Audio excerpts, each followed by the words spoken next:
Hello, Ohio Backroads. Want to do an update on my Kawasaki Versys 1000. This is a 700-mile review update. I've been following the break-in procedures pretty much as suggested by the book. I have had it on the highway for short distances, but varying the RPMs and trying to do the correct break-in procedure on it. But what I want to share today is just how I feel about the bike at 700 miles. The first video I posted, it was brand new. I'd never rode it. Been riding some back roads, some state highways, and just getting the bike out and getting a feel for it. And I'm going to give you my opinion on where I'm at today about this bike. Really happy with the bike. It's everything that I thought it was. I've added a few small things to it that I thought was necessary and really helps me out a lot. The first accessory added to it was the Atlas throttle lock. Excellent product. Works great. Everything that all the other reviews I've read and seen, this is a great product. I'd recommend it highly. Added a cell phone mount, and this cell phone mount has the integrated GoPro bracket. This is a $9.99 cell phone bracket from Walmart. The other thing that I added was the USB power outlet. No, this is not the Kawasaki version. This is the Amazon. It was $11 with shipping. Great product. And also, just by coincidence, this plug on this one matched up to the factory wiring. I didn't have to butt splice nothing. It matched up.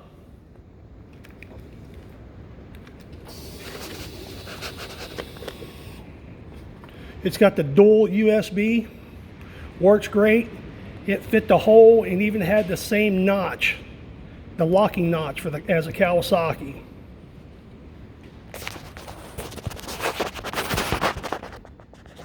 Averaging about 41 miles to the gallon. That's about the best I've seen.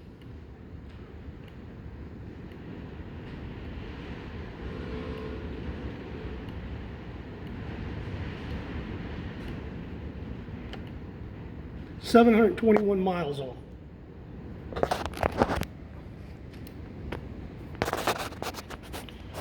Overall, like the bike. I think it's everything I thought it would be.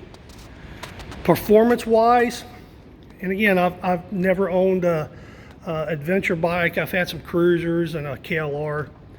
Engine, power-wise, this thing is second to none. This is a powerful torque beast. Even lugging along in 6th gear, you rack into that throttle, this bike goes. When I say lug, I don't think I've ever been able to get it to lug. It's got so much low end torque, top end power that you can put it in 6 gears and run the back roads in and out of curves. The throttle response is there. It's the motor has power to spare. Torque, power, performance, just great. I just can't express how well this bike runs as far as power and torque, low end, shifting. Everything is really nice on the bike. I've seen other things, but when I ride the bike, I do clutch every gear. I have shifted without using the clutch. It is very smooth. I've downshifted not using the clutch. It's very smooth, but I'm just old school, and the bike's still new, getting broke in, so I've been clutching it. Storage. These factory bags on an LT really work out great. They're big enough to get a modular helmet in it with a GoPro mounted on the front. So they're a very wide, deep bag. I'm very happy with it. I've not added the upper case yet, but I'm still planning on doing it. One of the things that, no bike's perfect. They can't make a bike to fit everybody. For my size, the only thing ergonomically that I'm going to change on this bike is I'm going to put handlebar risers on it. I feel that an inch would make a big difference for me. I think the handlebars, get them up an inch, I will have no problem making long road trips with this bike. I do have things I don't like about it, and I'm just going to highlight on the major item or the major thing I don't like about the bike, and that is the engine back pressure. I don't know, I've heard things that possibly there's an exhaust flap in there. I don't know. I've not did the research. I'm just been riding the bike. And what I mean by back pressure or engine braking is if you're going along on this bike and you let off the gas or the throttle, you'll actually feel the pressure. The momentum will push you forward. It's extreme. Never seen this on a bike before that I've personally rode. You can be riding in 6th gear, doing 55 miles an hour, and just let off the throttle. This bike will dramatically engine brake all the way down to almost stopping speed. You don't need to downshift with this bike. I can see situations or ride conditions to where this engine braking would be great. If you was doing a lot of mountain riding, curvy roads, you don't need no brake. You let off the throttle, it slows you down. If you are riding and just need to drop your throttle hand to rest it, when you let off that throttle and you pull your arm off, this bike is decelerating and fast. To me, it kind of seems like it's almost got a exhaust brake like a diesel truck. I know it don't, but that's just how aggressive it is. Once again, this trait to this bike could be great. I can understand where some people really like it. I don't.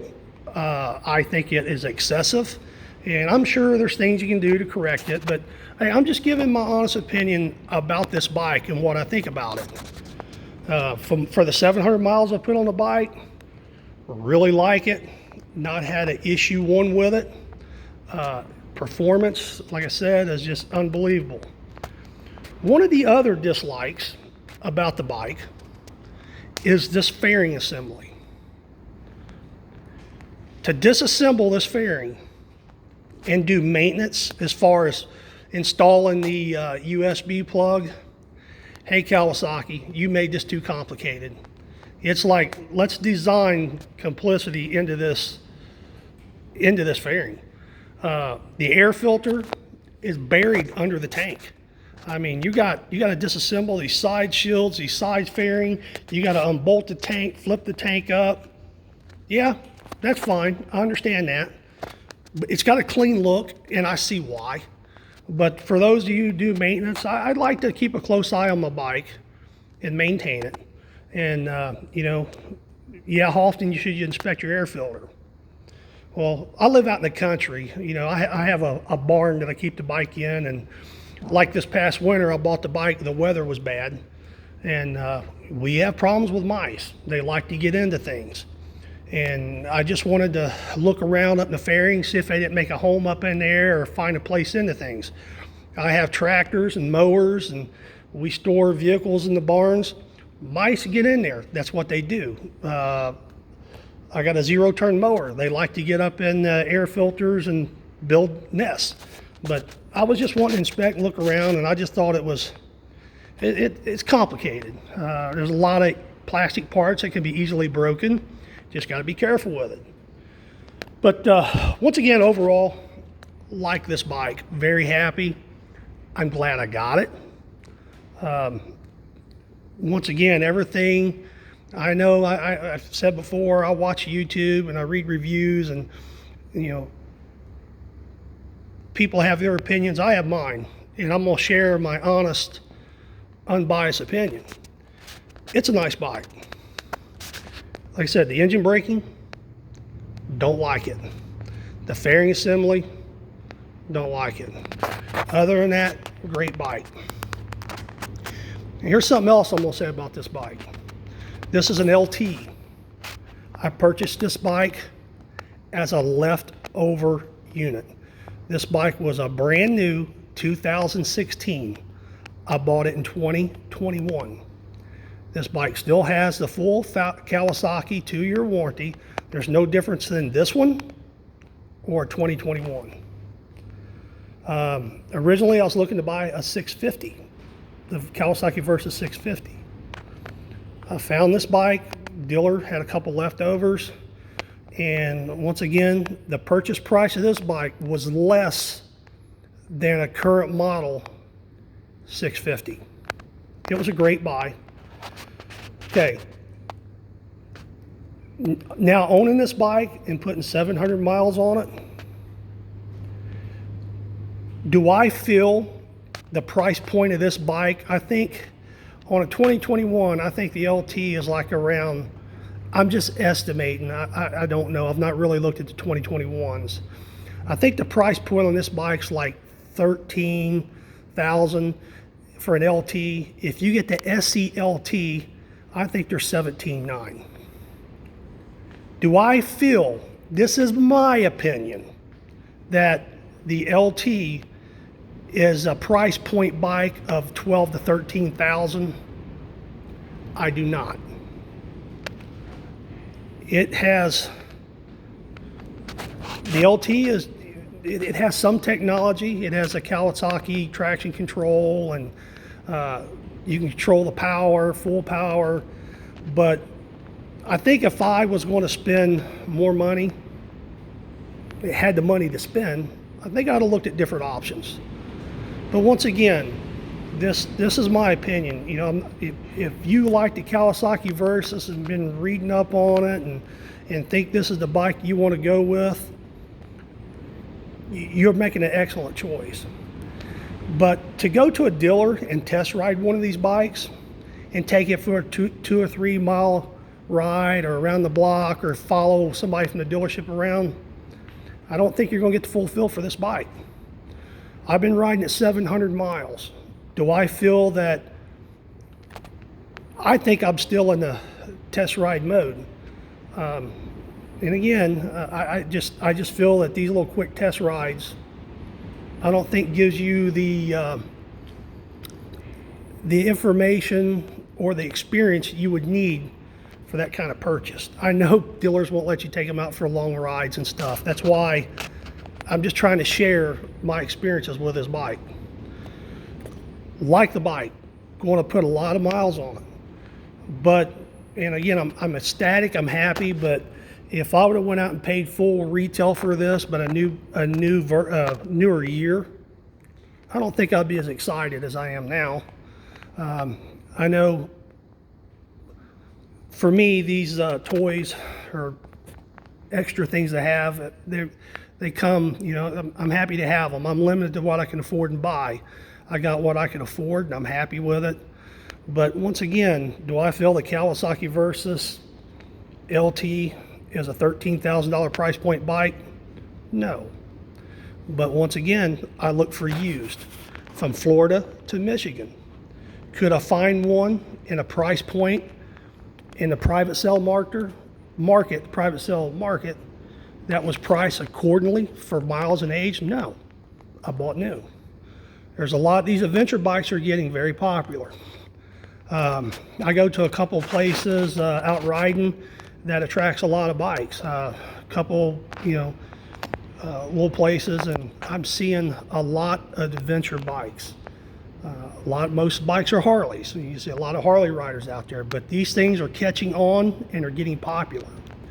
I know I have a lot of friends that has recently, they have switched from Harley or cruisers to these adventure sport bikes. and these things are catching on. They're getting popular.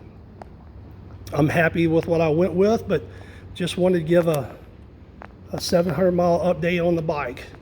I enjoy riding it, and can't express enough the performance of this engine. It will roll. I've rode it one time with the traction control off in full power mode. And if you want to roll into that throttle, it will very easily pull that front wheel. If you wanted to flip it over, it would. I'm not a light guy. I'm in the 200 plus range and setting up close. This bike will get it done. To me, I've had people see me out on it, sport bike riders. I had this bike sitting side by side to a 2019 Ninja 1000. And the owner of the Ninja, we was walking around this bike kind of to compare. Just looks. We don't know the specs between the two as far as is one engine different than other. The engine in this bike just looks, and the layout of it looks identical. Even my rear frame looks pretty much identical to the Ninja 1000. I don't know if the gearing is everything's different. I don't know. We're just comparing just the way they look, images, the way they sit there, and it looked really close to the Ninja. I don't know if they used the Ninja motor in this. They look comparable. I could take the side covers off this and that'd fit on the Ninja. But once again, just a 700-mile update. The fuel mileage at 41 miles to the gallon has been the best I've seen. And we've had a couple warm days and it's been easy cruising. But a highway, what little highway I've done in hilly areas, that fuel mileage drops off. I can say the fuel mileage on this bike, when I start riding it the way I should, I'm just estimating we're probably around 33 miles a gallon. And I wish they had a larger tank. I know if I ever go out west, if I ever get the opportunity, I'm gonna carry an emergency small amount of gas with me. But like I said, just want to give everybody an update on the Versys 1000 700-mile review. I have purchased a GoPro. I'm right now trying to get this thing figured out as far as the Sena system and in-helmet mic. I'm working on that. Just so many different ways of doing it. I am going to be posting some riding video with the bike. I really want to show an example of how this engine braking. Even like I said, it's a great bike. I have no complaints. A few things I dislike, but I don't think there's any product you buy that is perfect. A motorcycle is a set fixture. You can't make them to fit everybody. We're all different. It ain't got tilt handlebars and adjustable seat, but you could buy things that you can make it comfortable for you. But out of the box, stock bike, great. The factory seat, very comfortable. Oh, the other thing that I will never own a bike without, and that's a center stand. This center stand is so easy to use on this bike. I think this bike's approximately 500 and something pounds with fuel in it.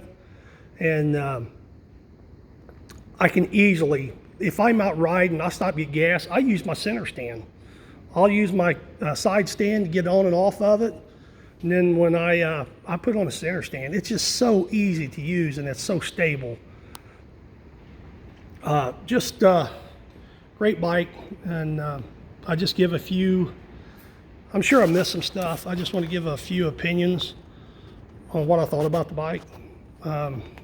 Once again, I hope everybody has a safe riding spring. There's a lot of bikes out. We had recently here in this area, we've had some accidents that we heard on the news, and I hope everybody's okay. And once again, be safe, enjoy your riding season, and hope to get some videos posted soon. Once again, Ohio Backroads. Thanks for looking.